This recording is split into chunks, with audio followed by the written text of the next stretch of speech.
Hi Virgo, this is Jav. Welcome po sa ating channel. By the way, Virgo, this is timeless reading. Gamitin ang reading na ito bilang gabay lamang kung naka-resonate kayo, comment down. Tandaan Virgo, ito ay general reading. Kunin nyo lang po kung ano naka-resonate sa iyo. This is for you, Virgo.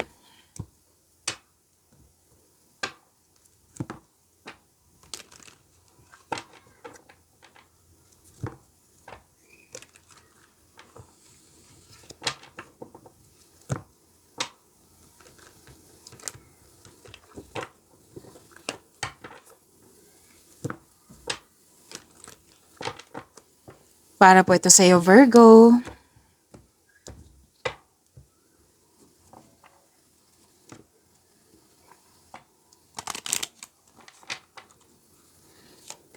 I need 2 cards po para kay Virgo. I need 2 cards po.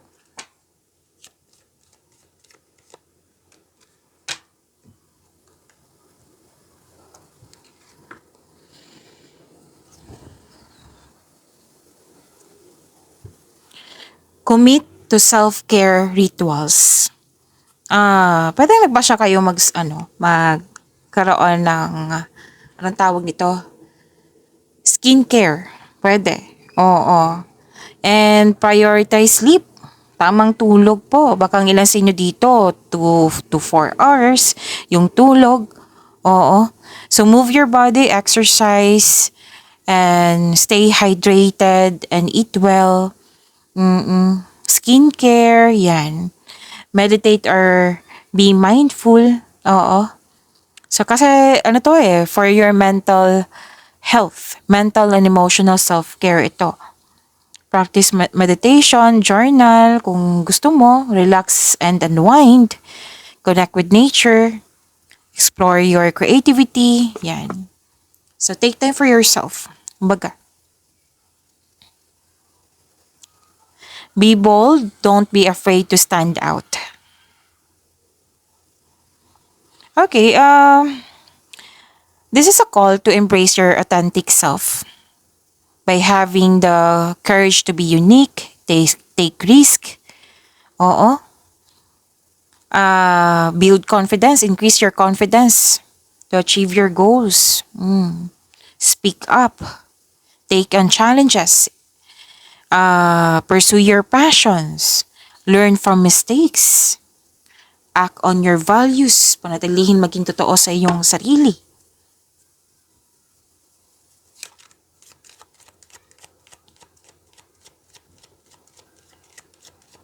Maraming salamat po sa inyong patuloy na suporta, sa mga nag-donate, sa mga hindi nag-skip ng ads. Maraming salamat po. Sa mga hindi pa nag-subscribe, subscribe na po kayo at click bell notification para malaman nyo na may bago tayong video. Para sa mga gusto magpa-reading po, comment po kayo ng personal reading. Again, comment kayo ng personal reading and check my reply sa comment section. Virgo!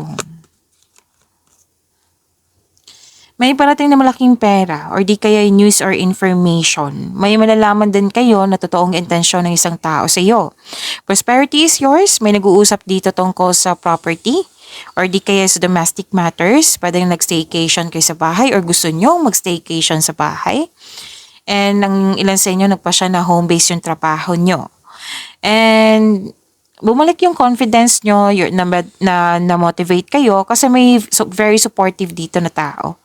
Oo, nagbigay ng wisdom message sa iyo. So, ang ganda. Claim nyo po, Virgo.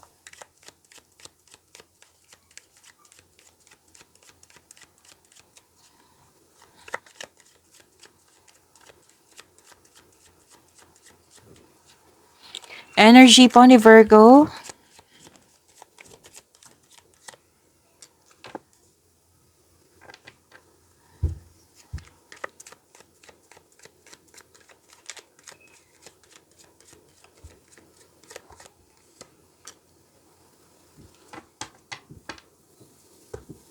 Para sa mga bago dito, kung may napansin kayo na repeating message, yan po yung pinupush ng course sa inyo na kailangan nyo bigyan ng atensyon.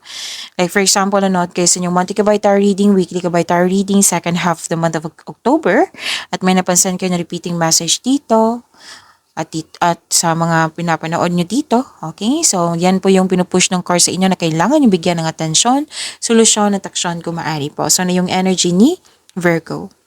You're building stability. Alam nyo ba, ang sinabi ng card nyo dito, nang dahil sa pagkakaroon mo ng disiplina sa pag-iipon, sa pagtitipid, mayayaman ka. This will lead you to have a financial abundance and personal growth. Kasi nakikita ko dito, binavalue mong pera at hindi ka madamot at the same time. Very productive, very hard worker kayo. Naging productive kayo sa araw-araw. And bigyan din ng panahon yung sarili mo. Kumbaga, pamper yourself kasi deserve mo ito. And you're saving money for the future, may specific goal ka. Oo, so wag niyong kalimutan na bigyan ng panahon yung sarili niyo.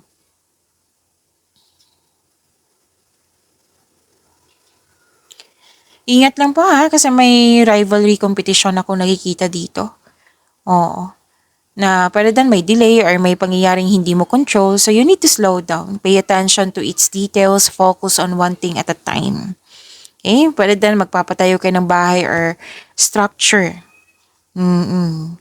So, may intense akong nakikita dito na pangyayari, pwedeng agganap na away or hindi dahil sa hindi nagkaroon ng pagsasang-ayon yung grupo ng tao.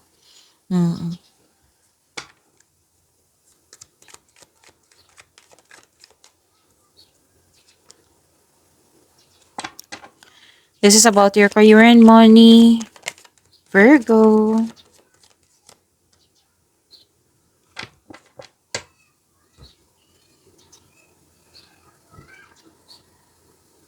Okay, nakita ko dito Virgo na may nakita kong loss of connection or loss of things or loss of opportunity. Pwedeng nangyari ito sa nakaraan na bitbit mo hanggang ngayon or pwedeng mangyari ngayon na sana'y maiwasan nyo or ma-overcome nyo po. Okay? This card asks you to believe in yourself, i-release mo yung negativity, palitan mo ng positivity. Yung positive affirmation na parati kong tinuturo sa iyo. Okay? And magtiwala sa kung ano ang darating. Kahit hindi ka comfortable po sa sandaling ito, makukuha mo yung kailangan mo. So, think positive. Okay? So, you have abundant in life. May malaking blessings kayo natanggap and naging generous kayo sa kapwa nyo. Oo, suporta sa inyong boss, mentor, or life coach. It will help move your career forward. And nakikinig ka din sa inyong intuition at gumagawa ka ng wise choices. And full support, oo, yung grupo ng tao ay very supportive sa iyo. This is very good. Nakikita ko rin dito na masusunod yung gusto mo, you have authority, mas lumawak yung ambisyon mo sa buhay, nagkaroon ng tagumpay, oo, mahigit pa to sa success, this is victory. Yung dati hindi mo makontrol, ngayon makokontrol mo na. Pwede yung situation, yung trabaho mo, oo, yung emotion mo, pwede.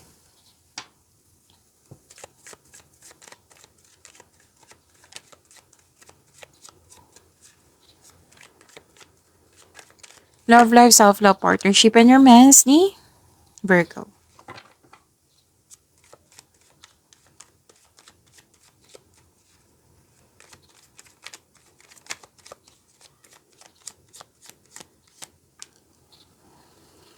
Gusto mo ng me time, soul searching. Pwede din naghahanap ka ng solusyon sa inyong problema. Sagot sa inyong mga katanungan. Oo, pwedeng space mo na ito. Kasi space is a sign of respect sa inyong sarili, sa kanya at sa inyong connection. So, gusto mo na magpahinga muna para para makapag-isip, magpagaling. Oo. So, yun po. At